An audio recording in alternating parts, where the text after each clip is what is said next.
Hey guys, it's Hannah, and today I'm coming to you with a video that is kind of bringing me back to like 2016, 2017, but that is a video reacting to your unpopular bookish opinions. This time they're not my opinions, they're your opinions. I originally saw Jessie from Jessie the Reader do this video, and then I also saw Monica from She Might Be Monica do the video as well, and I really liked this idea. I thought it was fun, so I'm doing it too. So essentially the way this works is I went on Instagram and used the ask feature to have you guys submit like your unpopular book opinions, and a lot of you did. I got so many submissions and I went through them and I picked some out that I feel like I either haven't talked about much yet or I thought really stood out to me, and I'm just gonna be reacting to them, letting you guys know what my thoughts are, if I agree or disagree. So without any further ado, let's just get into it. The Harry Potter fandom wouldn't love Draco so much if not for Tom Felton's portrayal and hotness. I actually fully agree with this. I know for me personally, part of the reason I like Draco so much and part of the reason I used to ship Hermione so much was because of Tom Felton's portrayal of Draco. I feel like having reread all of the books this past year, Draco is very much just purely a bully in the series. There's definitely potential for him to have had a redemption arc throughout the series, and I would have preferred that to what we got. Yeah, in the books, he's pretty much just a plain bully. That's like what he is. That's his purpose as a character, and he doesn't have too much depth. And it's when you look at the movies and what Tom Felton adds to Draco's character that when you then go back and read the books, you kind of like add it in there yourself, or at least that's what I tend to do. And that's what makes me like Draco so much. So I fully actually agree with this unpopular opinion. I don't know how much his hotness plays into it for me, but definitely his portrayal of it. I hate sprayed edges. They look so tacky. I am going to have to respectfully disagree with this. For an example, if you don't know what sprayed edges are, it's when a book has like sprayed painted edges. So the color of the pages is a color usually instead of white, and it usually matches like the cover of the book. And I love it. I think it looks absolutely beautiful, and it's one of my favorite things to see like on my bookshelf when I'm just like perusing it. So I actually have to disagree with this. I think it looks so cool, and I'm so happy that they're doing it to so many more books now. I think it just adds such a nice touch, and it just, I don't know, I love it. But I understand it's not for everyone. It makes sense. It's not something to really be mad about, but I think it's beautiful. I think most classics are overrated. I am someone who actually does really enjoy reading classics, but I do have to agree with this in some ways because I just feel like they're upheld in the literary world as like these incredible masterpieces, and I don't think that all of them are. I think some of them were very relevant to the time in which they were written and obviously very important to that time, very revolutionary in those times, but I don't think that they still stand in the same way now. Obviously, not talking about all of them, but quite a few of them. Like, I could list off a number that I think are pretty overrated. Even though I love both, I prefer the Pride and Prejudice movie, 2005, over the book. I actually fully agree. I love Pride and Prejudice, the book, don't get me wrong. I've read it multiple times. I first read it when I was in 6th grade and I fell in love with it back then. But the 2005 movie, Keira Knightley, it's just perfect. There's something about the atmosphere and the vibe of that movie that just makes me love it so much more. Like, I had watched the movie before I even read the book, so maybe that's influencing my opinion. But yeah, I just love that movie so much. The way it's filmed, the cinematography, the acting. There are some things that I wish they'd included, some things I wish they'd changed around a bit because it kind of veers too far from the book, but I still love it, and I fully agree. I actually do love it more than the book. That's one of the rare times where I actually like the adaptation more than I like the book. Dickens doesn't even slap. I'm sorry, I really had to include this in here because I just find it so funny. This is probably my favorite submission that I got just because I find it so hilarious, but I fully agree. I feel like people get really mad at me when I say that I don't like Dickens, but I'm not sorry, I don't. Granted, I've only read 2 of his books. I've read Great Expectations and A Christmas Carol, and I hate Great Expectations. So what do you want from me? Like, speaking of classics that I find overrated, Great Expectations is absolutely one of them. But yeah, people seem to get really mad when I say that I don't like Dickens, but I'm right there with you. Whoever submitted this, he doesn't slap. Next, I got a lot of submissions of people saying that they prefer paperbacks over hardbacks in a number of different ways. So many more than the ones that I'm even putting on the screen. Like, So many people apparently prefer paperbacks to hardbacks. From the data that I have, which is not in any way scientifically accurate, I'm gonna say that liking hardbacks is actually more unpopular, because I only had one person say that they like hardback books more than paperback books. But I actually have to agree with you on this. I feel like my opinion has kind of shifted over time. When I started BookTube, I actually really preferred hardback books to paperback books, but now I do obviously still love hardback books. I like the look of them, but I do actually prefer owning paperback books just because they're like lighter and they're easier to carry around and they're just easier to read because they're floppy, like especially the floppy ones. The floppy ones are the best. Kale is the only reasonable and therefore relatable character in the Throne of Glass series. I agree. To a point. Granted, I have not read Tower of Dawn and I have not read Kingdom of Ash. Is that the last book? I don't remember. And I don't plan to because I gave up on that series.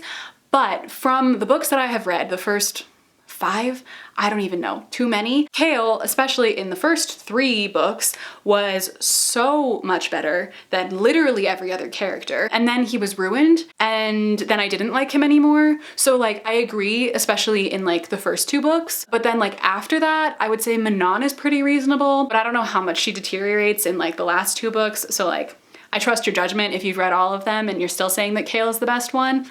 Probably, because he was the best one from the beginning. But I know that's a pretty unpopular opinion. Like, everybody hates Kale. Everyone who likes the series hates Kale. And I feel like everyone who doesn't like the series actually likes Kale. I don't know what that says. Peter Kavinsky is the worst. Lara Jean and John Ambrose would have ruled the world. No. If you don't know who these characters are, they're from the To All the Boys I've Loved Before series by Jenny Han.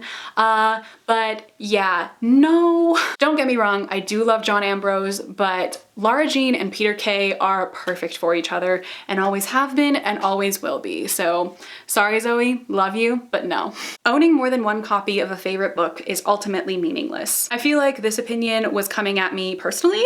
I understand the sentiment. It is ultimately meaningless, but like, life is ultimately meaningless, so why not own multiple copies of your favorite books? If it makes you happy, just live your life. Hermione is overrated. This one hurt a little bit. If you're saying like in terms of the Harry Potter universe and all of the characters we have there, I would say Hermione is one of like the fan favorites, obviously, but there are some characters who I feel like get overshadowed because so many people like her. So in that sense, I can respect, I get it. But, and I'm saying this from a very personal and subjective standpoint, she was such a special character for me growing up. She was like the first character that I truly saw myself in any capacity. She was considered this weird nerdy girl and so was I, but I actually felt like someone understood me. So I think that's why Hermione has such a strong appeal to so many people, especially people who read the series when they were younger and around her age. So yeah, I'm gonna have to disagree. I don't think she's overrated. I think she's amazing.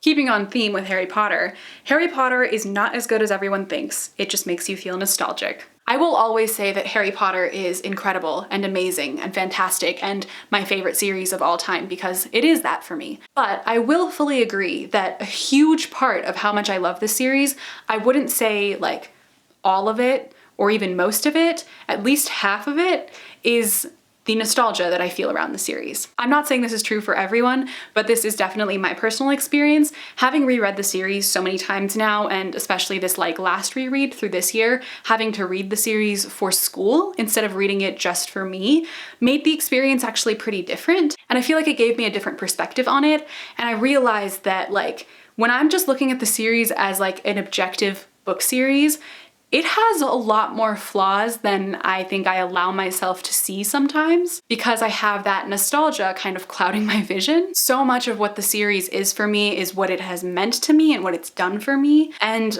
I fully agree. I think that's played a huge part into why I like it so much. So yeah, I actually kind of agree with this unpopular opinion. Audiobooks count as reading and saying otherwise is ableist. All I have to say about this is that this is not an unpopular opinion. This is sadly an unpopular fact. Books should look read, spine broken, dog-eared, etc. I think books should look like books, and if to you, dog-earing your pages, writing in your book, breaking the spine makes you happy because that's what you like to do with your books, more power to you. Continue to do it. But if you like to keep your books in like pristine condition and you hate dog-earing pages and a cracked spine would drive you crazy, then I say don't do it. I think that books are books and the reader is the one who gets to decide what they look like and what you do with them because They're yours to enjoy. Some fanfiction is better than actual books. Why would you say something so controversial yet so brave? I fully agree. I have read some fanfiction that is honestly like 100% publishable. It doesn't even need to be edited. It's fantastic. And it takes canon and it goes to places that you have always wanted it to go and places that the author or original creator would have never taken it because they weren't brave enough to do it. But some fanfiction writers, they're here for us. They know what we want, they support us, and they're incredible. I next got several submissions that kind of came for my heart and soul because apparently a lot of you guys don't like my favorite books or characters. I got lots of I don't like Six of Crows, lots of I don't like The Night Circus, it was boring, lots of Will Herondale is overrated.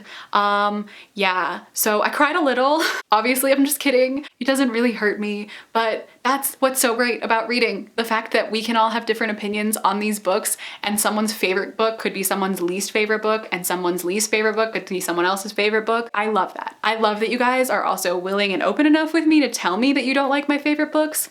We have some real trust and respect here, and I appreciate that. You guys also seem to have very strong opinions about John Green and Cassandra Clare. I got so many submissions of people saying that they think John Green is overrated and they don't like his books except for one or two, and so many people saying that they have no interest in reading Cassandra Clare, or they hate Cassandra Clare, or they don't get why she's so popular even if they haven't read any of her books. And based on the number of submissions I got like that, I don't know how unpopular it is to say that you don't like Cassandra Clare or John Green. I feel like it's pretty split down the middle. It's kind of like in this day and age saying that you don't like Throne of Glass. It's not that unpopular anymore. A lot of people don't like Throne of Glass. And I feel like the same could be said for these two authors. In terms of Cassandra Clare, for me, love her, have always loved her. I think I will always love her books. And for John Green, I think you guys know, like, I love some of his books. Like Turtles All the Way Down is one of my all-time favorite books ever, and I've also hated some of his books. Like Looking for Alaska, one of my worst rated books of the year, did not like it at all,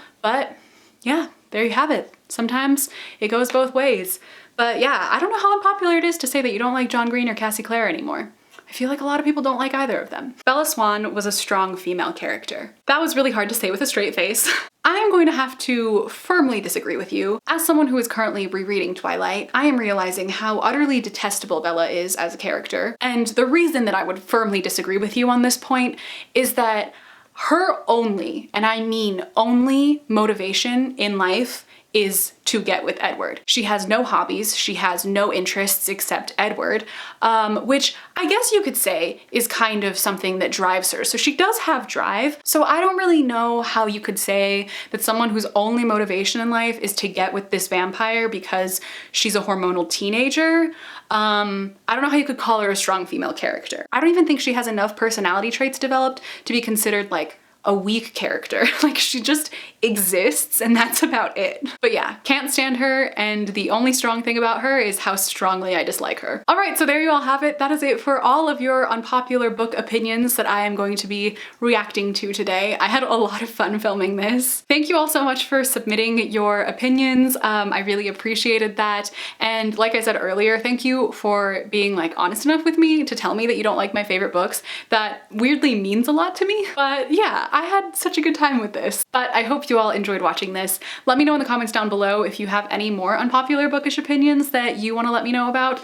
Please do. Or if you have any opinions on the ones that I touched on in this video, let me know any of your thoughts on those as well. If you'd like to follow me on any of my social media, all my links are in the description box as always. But thank you all so much for watching this video. I hope you enjoyed, and I will see you in my next video. Bye!